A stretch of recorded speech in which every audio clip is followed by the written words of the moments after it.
안녕하세요. 저는 사랑하는 남편과 서로 의지하며 알콩달콩 살고 있는 30대 초반의 여성입니다. 깨물어서 안 아픈 손가락 없다지만 덜 아픈 손가락은 있다더니 그 말이 정말인가 봅니다. 제 남편은 안 아픈 손가락이었나 봐요. 얼마 전 시부모님으로부터 충격적인 소리를 들었습니다. 남편은 두 번 다시는 시부모님을 보지 않겠답니다. 제 직업은 홈쇼핑 쇼호스트입니다. 어느 채널인지 무슨 방송을 주로 하는지는 말씀드리지 않을게요. 그러면 금방 알아보실 것 같아서요. 제 직업이 연예인은 아닌데 생각보다 은근히 알아보시는 분들이 계시더라고요. 이름 석자는 모르셔도 어디서 본 것 같은데 누구더라? 이런 식으로요. 그럴 때면 감사하기는 한데 한편으로는 행동 하나하나에 조심스러워지기도 합니다. 덕분에 이 일을 시작하고 얼마 지나지 않아서부터는 인간관계에 있어서 꽤나 조심하는 편이에요. 괜한 구설수에 오를까 봐서요. 심지어는 주변에서 소개팅 자리를 주선해준다는 사람들도 있었는데 전부 다 거절할 정도였네요. 그러다 남편과 사랑에 빠졌습니다. 당시 남편은 저와 같은 직군에서 일하고 있었어요. 그렇다 보니 제가 처한 상황이나 제가 받는 스트레스를 잘 이해해 주더라고요. 저 역시 남편의 고충을 누구보다 잘 헤아려 줄 수 있었고요. 그렇게 서로가 서로를 보듬어 주면서 바쁜 와중에도 틈틈이 사랑을 키워나갔습니다. 그리고 1년간의 연애 끝에 양쪽 집안의 식구들과 친구들, 그리고 동료들로부터 많은 축하를 받으며 부부의 인연을 맺었네요. 사실 제 주변에는 외적으로 예쁘고 멋지고 잘난 사람들이 꽤나 많습니다. 그래서인지 다들 그렇게 서로의 외모와 직업, 배경 등을 중요하게 여기는 듯 했어요. 특히 결혼할 때는 그뿐만 아니라 연봉이라던가 좀 더 세부적인 조건들을 많이 보는 것 같았고요. 저도 결혼은 현실이라는 말에 공감하기 때문에 절대로 사람들의 그런 기준이 잘못됐다고 생각하지 않습니다. 다만 제 주변 사람들을 보면 너무 그런 조건들에만 치중하여 결혼한 사람들은 얼마 지나지 않아서 이혼을 하거나 각방을 쓰는 식으로 사이가 틀어지고 멀어지더군요. 그래서 저는 결혼 전부터 그런 조건보다는 사람의 됨됨이를 봐야겠다고 생각했어요. 물론 경제력이나 외모도 중요하지만 저에게는 그런 건 주변 사람들의 중간값 정도만 되면 충분했습니다. 그런 의미에서 다정하고 섬세하고 남을 배려해주는 성품의 소유자인 남편이 제가 찾던 바로 그 사람이었어요. 하지만 결혼 생활을 해보니까 배우자의 됨됨이만으로 해결되지 않는 부분이 있더라고요. 그건 바로 배우자의 가족들이었습니다. 가끔은 콩 심은데 엉뚱한 게 나기도 한다는 걸 배웠다고 표현하면 적당할까요? 시댁 식구들을 보고 있으면 남편이 불쌍하게 보일 때가 한두 번이 아닙니다. 저희 남편은 위로 3살 많은 형과 아래로 2살 어린 남동생이 있는 삼형제 중 둘째입니다. 저는 외동으로 자라서 잘 모르지만 남편에게 들어보니 삼형제 중 둘째는 아주 서러운 위치인 것 같더라고요. 일단 남편의 형, 그러니까 아주버님은 굉장히 머리가 비상했답니다. 어렸을 때는 동네에서 천재라고 하면 다들 아주버님을 떠올릴 정도였대요. 성적도 초등학교, 중학교 때까지 전교 1등을 놓친 적이 없었고요. 하지만 과학고등학교라고 전국에서 똑똑하다는 애들이 다 모인 곳에 가니까 맥을 못 추더래요. 심지어 졸업할 무렵에는 거의 꼴등이나 다름없었다나 봐요. 대학은 그래도 기본으로 하던 게 있으니 서울에 있는 학교를 가긴 했지만 본인도 자존심이 어지간히 상했을 거고 시부모님은 그런 맏아들이 안타까워 죽으려고 하시고 남편은 당시 산업디자인을 전공하고 싶었지만 어머님 아버님이 형님한테 속된 말로 몰빵을 한 탓에 돈이 없다 하시더래요. 결국 남편은 아르바이트와 장학금 그리고 여의치 않을 때는 휴학을 해가며 간신히 학교를 마칠 수 있었답니다.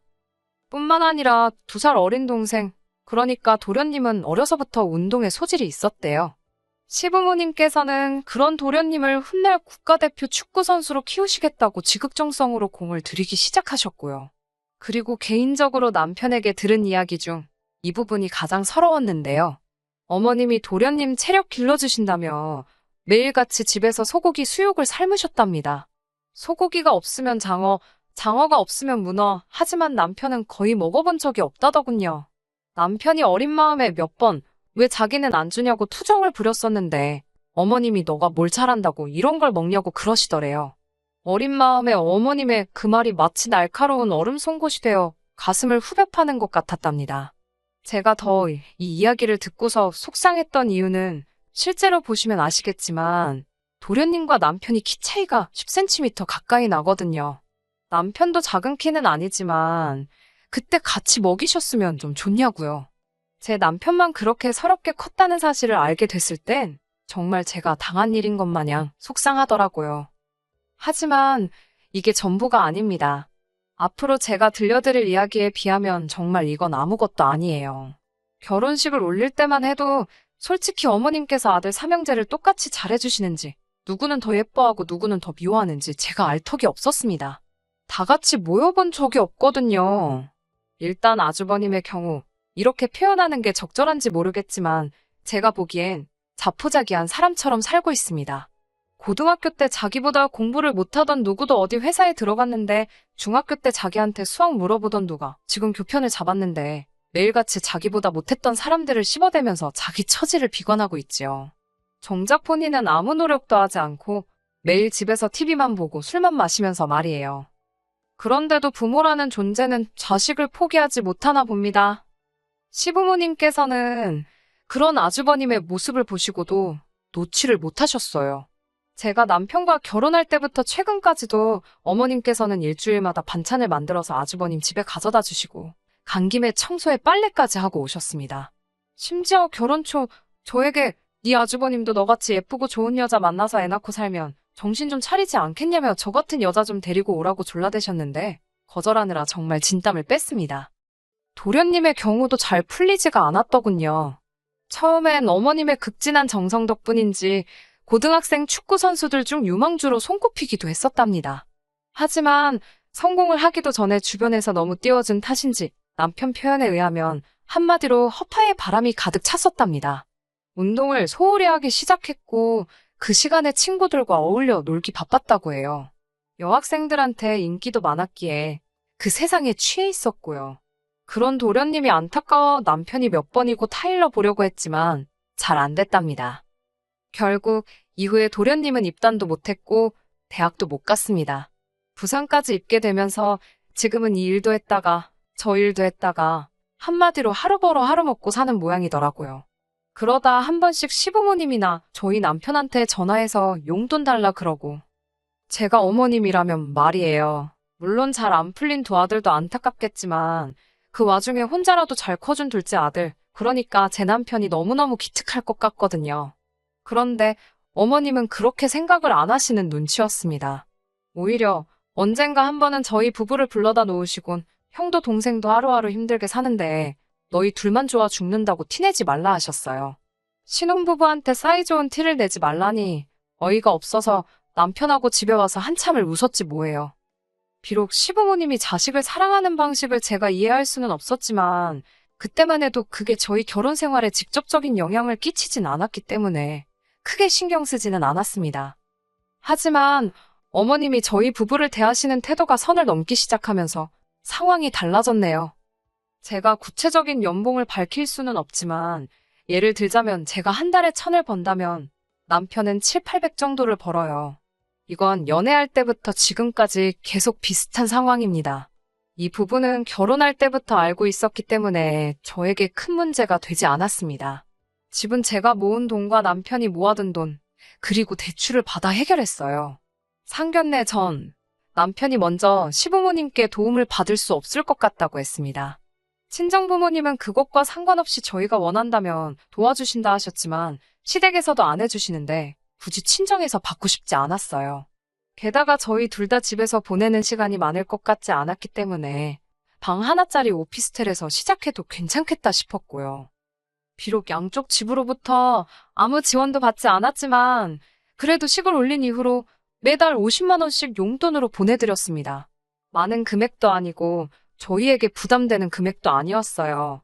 당연히 생색을 낼 생각도 없었습니다. 하지만 보내드린 지 딱 1년이 지났을 때였어요. 어머님께서 물가도 올랐는데 용돈은 안 올려주시냐 하시더군요. 물가 10%씩 오르고 그런 것도 아닌데 용돈을 얼마나 올려달라는 말씀인가 싶더라고요. 애들 장난도 아니고 1, 2만 원 올려달라고 하신 소리는 아니셨을 테니까요. 제가 얼마가 필요하시냐니까 한 달에 100은 줬으면 좋겠다고 하셨습니다. 아이도 없고 둘이 맞벌이니 양쪽에 100씩 드린다고 해서 뭐 당장 어떻게 될 일은 없었지만 어머님이 너무 당당하게 요구하시니까 그것도 썩 기분이 좋지는 않더군요. 제가 100은 무리고 70으로 올려드리겠다고 했습니다. 어머님은 쓰는 김에 더 쓰지 그런다며 70을 누구 코에 붙이냐입니다. 그러면서 절 보더니 맨날 손톱하고 머리하고 그럴 돈은 있고 시애미한테 줄 수 있는 돈은 없냐고 빈정거리시더군요. 손톱하고 머리하고 저도 모르게 이걸 해야 제가 돈을 벌어 어머님을 드릴 수 있다고 말대꾸를 해버렸습니다. 평소에는 그래도 좋은 게 좋은 거라고 따박따박 말대꾸하는 성격은 아닌데 어머님이 먼저 싫은 소리를 자꾸 하시니까 저도 모르게 말이 세게 나가더군요. 그러자 어머님께서 당신 아들이 번 돈에서 100으로 달랍니다. 아드님이 얼마를 번다고 생각하시고 그런 소리를 하시는 건지 어이가 없더라고요. 저는 욕심부리지 마시고 70만 받으시라고 더는 무리라고 어머님께 단호하게 말씀드렸어요. 솔직히 어머님 아들 셋 중에 어머님한테 용돈 드리면서 그나마 자식굿이라는 건 저희밖에 없는데 한 번도 고맙단 소리를 안 하셨습니다. 만약에 남편이 둘째가 아니라 첫째나 셋째였다면 분명히 아버님이 어디서 낳아온 자식이라고 생각했을 거예요. 이후로 또다시 두어 달쯤 지났을 때였습니다. 어머님 생신이 다가오고 있었기 때문에 어떻게 하시고 싶은지 여쭐 겸 연락을 드렸지요. 어머님께서는 딱히 밖에선 드시고 싶으신 게 없으시다며 집에서 간단하게 먹자고 하시더라고요. 그러더니 저에게 솜씨 발휘 좀 해야지 그러시는 거예요.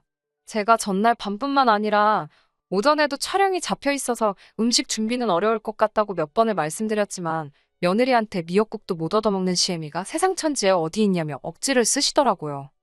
정말 너무 피곤하고 짜증났지만 며느리의 숙명이다 생각했습니다.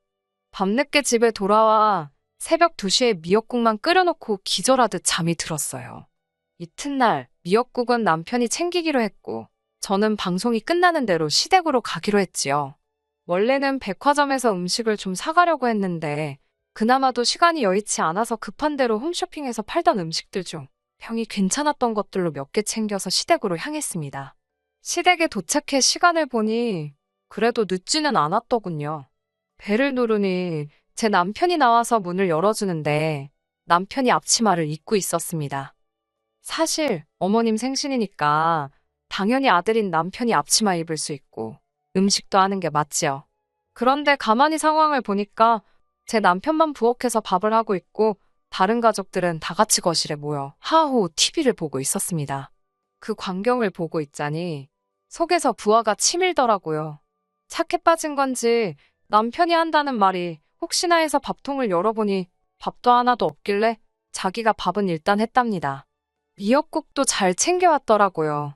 그때 거실에서 다시 아주버님과 도련님의 웃음소리가 들렸습니다. 도저히 분을 참지 못한 제가 거실로 나가 한마디 했어요. 여기 어머님 아들은 저희 남편뿐이냐고요. 그러자 두 형제가 한다는 소리가 자기들은 해본 적이 없답니다. 제가 둘 다 나가 산 지가 몇 년인데 밥 한 번 안 해본 게 자랑이냐고 쏴붙여 버렸어요.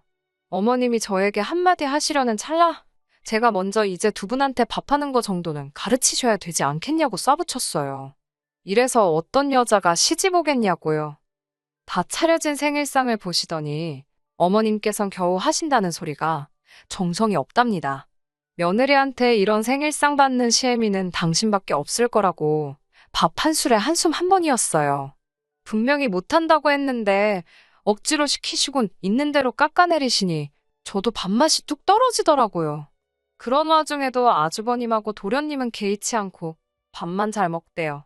오직 제 남편만 어머님 기분을 살피느라고 그러지 말고 이것도 드셔보셔라, 저것도 드셔보셔라 권하고 있었습니다. 집에 갈 때쯤 어머님이 부엌에서 아주버님과 도련님한테 뭘 좀 챙겨주시는 것 같았습니다. 전 별 관심도 없었고 딱히 궁금하지도 않더라고요. 그때 남편이 저희 건 없냐며 어머님께 물어봤어요. 어머님이 살짝 당황하신 눈치였어요. 남편한테 제가 그냥 가자고 했는데 남편은 고집을 피우더라고요. 그러자 어머님은 티나게 못마땅한 티를 내시며 너도 가져가라며 작은 반찬통 하나를 주셨습니다. 남편이 아주버님과 도련님 걸 보더니 바뀐 거 아니냐고 물었어요. 우리는 두 식구고 저쪽은 혼자인데 어째서 저쪽 반찬통이 훨씬 크냐고요. 그러자 어머님께선 너네 입이 짧지 않냐면서 우물쭈물 말끝을 흐리셨어요.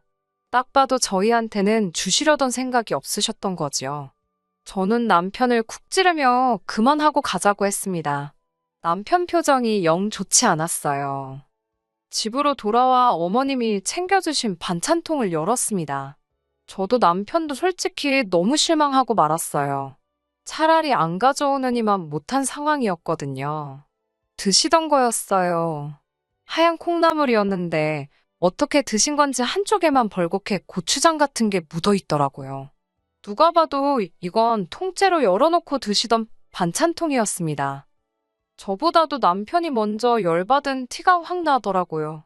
어찌나 표정이 살벌하던지 제가 다 무서울 지경이었습니다. 저도 모르게 어머님이 착각하시고 잘못 주신 것 같다고 어머님을 두둔하게 될 정도로요.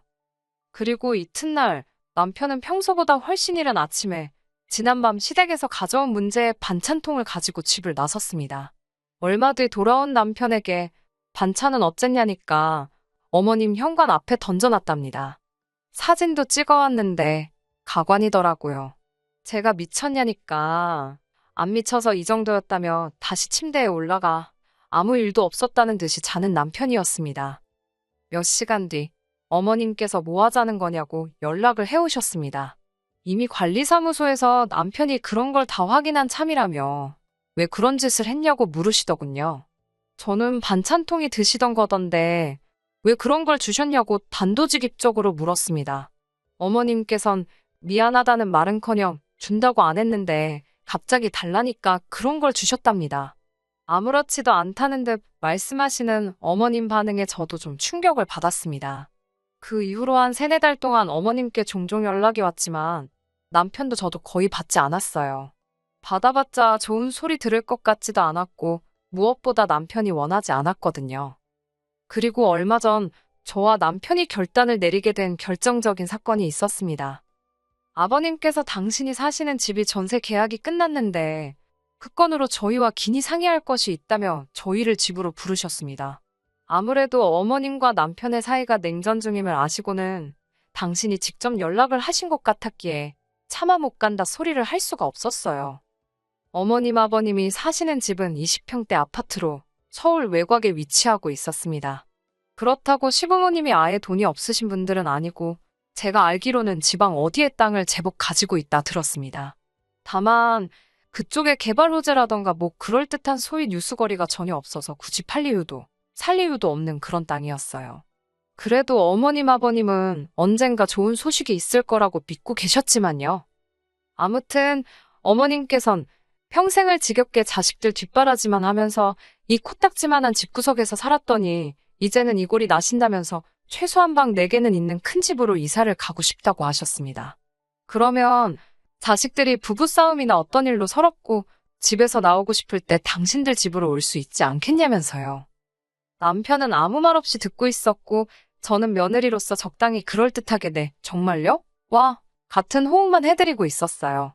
물론 속으로는 부부싸움하고 자기 부모한테 가는 남자가 몇이나 있을까? 그런 생각을 하고 있었지만요. 그때 아버님께서 받으신 집을 핸드폰으로 보여주시면서 땅을 담보로 일단 대출을 받을 생각이라고 하셨습니다.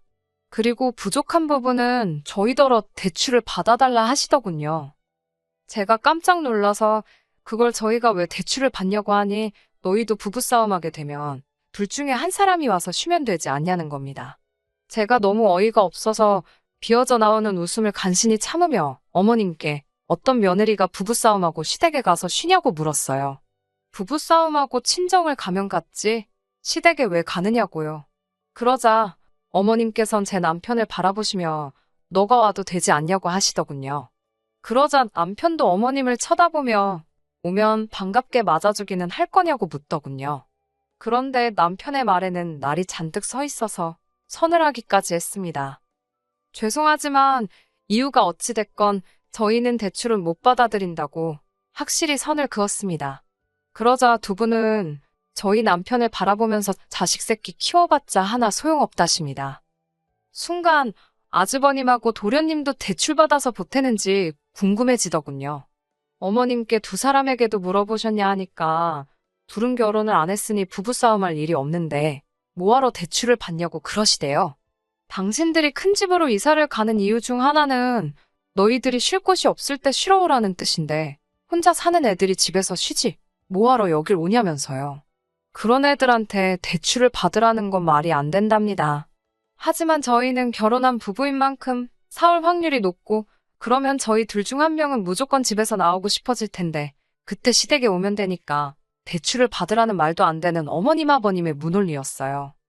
어머님은 대출 받는 게 부담스러워서 그러는 거면 당신들이 대출을 좀 더 받을 테니 매달 원금하고 이자 얼마씩 어머님 통장으로 이체를 하랍니다. 그것도 좋은 생각인 것 같다면서요.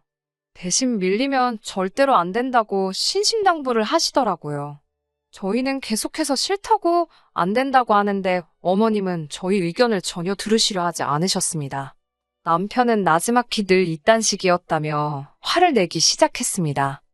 공부 잘하는 형한테 치이고 운동 잘하는 동생한테 치여도 어머니한테 한 번 대든 적 없는 나한테 왜 그러시는 거냐며 내 나이가 30이 넘었는데도 어린 시절 느꼈던 비참한 마음을 또 느끼게 만드냐며 남편은 짐승처럼 울부짖고 있었습니다. 도대체 이럴 거면 자기를 왜 낳았냐면서 부모가 자식을 품어줘야지 왜 자식이 부모를 이해하고 품어야 하냐면서 소리를 지르더군요. 남편의 그런 모습을 처음 보셨는지 어머님 아버님께선 잠시 말문이 막히신 듯 했습니다. 만약 그때 어머님이든 아버님이든 둘 중 한 분이라도 남편에게 진심으로 미안했다고 사과 한마디만 해주셨다면 상황이 이렇게까지 악화되진 않았을 겁니다. 하지만 어머님께서는 너가 어려서부터 뭘 잘한 게 있어야 너한테도 투자할 맛이 나지 않았겠냐며 당신이 개같이 돈 벌어서 허튼 데 썼어야겠냐고 오히려 남편에게 화를 내시더군요. 그나마 너는 지금 직업도 있고 장가도 갖고 다 가졌지만 네 형이나 동생은 지금 저 모양 저 꼴로 사는데 불쌍하지도 않냐면서 남편더러 넌 왜 너밖에 모르냐고 못돼 처먹은 자식이랍니다. 그러자 남편이 어차피 자기는 이러나 저러나 욕먹는 것 같다면서 기왕 이렇게 된 것 속에 있던 말이나 다 하고 가겠다더니 이제 10원짜리 한 장 못 드린다고 그러더군요. 그러자 어머님 아버님도 그까지 푼 돈 필요 없다며 땅 팔아 쓰시겠답니다. 남편은 땅으로 국을 끓여 드시던 떡을 해잡수시던 마음대로 하시라며 자기도 이제 어디 가서 누가 묻거든 부모 다 죽었다 할 거랍니다. 어머님 아버님도 자식 하나 죽은 셈치라대요. 남편 입에서 그토록 모진 소리가 나올 줄은 상상도 못했습니다. 남편은 덧붙이기를 행여나 제 와이프한테 연락해서 허튼 소리 하시거나 귀찮게 하지 마시라고. 그러면 그땐 형이나 동생한테도 제가 어떻게 나갈지 모르겠다며 살벌하게 경고를 날리더군요. 그제서야 아버님은 아들 자식이 머리통이 커지더니 부모한테 못하는 소리가 없다며 화를 내시면서도 어머님께 빨리 애한테 미안하다 소리 안 하고 뭐하냐며 소리를 지르셨어요.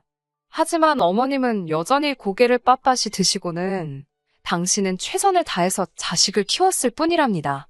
가능성이 없어서 투자를 안 했을 뿐이라며 저희더러 집값 안 오를 것 같은데 그 집 사는 멍청이도 있냐고 그러시더군요.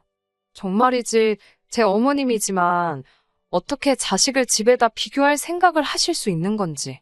남편도 차라리 잘 됐다며 멍청한 형 동생 때문에 맞이도 아니고 받은 것도 없이 자랐는데 혼자 효자 노릇 다 뒤집어 쓰는 줄 알고 걱정이 많았답니다. 그런데 이제 어머님 덕분에 마음 편하게 그런 책임감을 떨굴 수 있게 된 것 같다며 감사하다고 하대요. 그러면서 두 번 다시 연락하지 말라고 아주 못을 박았습니다. 저희 둘은 그날 이후로 지금까지 시부모님과 연락하지 않고 있습니다. 처음 며칠은 제가 그런 것도 아닌데 마음이 어찌나 불편하던지요.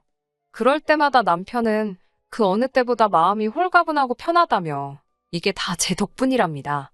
부모한테도 못 받아본 무조건적인 지지와 사랑을 저에게서 받는다면서 매일 저를 보고 고맙다고 하네요. 부모 자식 사이는 하늘에서 내려준 인연이라 쉽게 끊을 수 없다는 말 들어보셨지요. 저도 그 말이 맞다고 생각합니다. 세월이 얼마나 걸릴지는 모르겠지만 언젠가 시부모님이 남편의 마음을 이해해줄 날이 왔으면 좋겠습니다. 남편 가슴에 남은 응어리는 꼭 시부모님께서 풀어주셨으면 좋겠네요. 그리고 이건 궁금하실까봐 덧붙이는데 시부모님께선 땅을 내놓으셨답니다. 그런데 당신들이 알고 있던 시세보다 더 똥값으로 떨어져서 팔아도 재미는커녕 허탈감만 느끼시게 생긴 모양이에요. 그리고 저희가 드리는 용돈이 끊기면서 그동안 아주버님과 도련님한테 해다 주시던 반찬도 끊어진 것 같더라고요. 지금은 말 잘 듣는 며느리 보시겠다며 베트남 쪽 알아보고 다니신다는데 저도 두 분이 도대체 무슨 생각을 하고 사시는지 모르겠네요. 쓰잘데기 없는 관심은 치우고 남편이랑 저 단둘이 즐겁게 살겠습니다. 끝까지 들어주셔서 감사합니다. 오늘의 사연은 여기까지입니다. 구독과 좋아요, 알람 설정 부탁드리고 더 좋은 사연으로 다시 찾아뵙겠습니다. 감사합니다.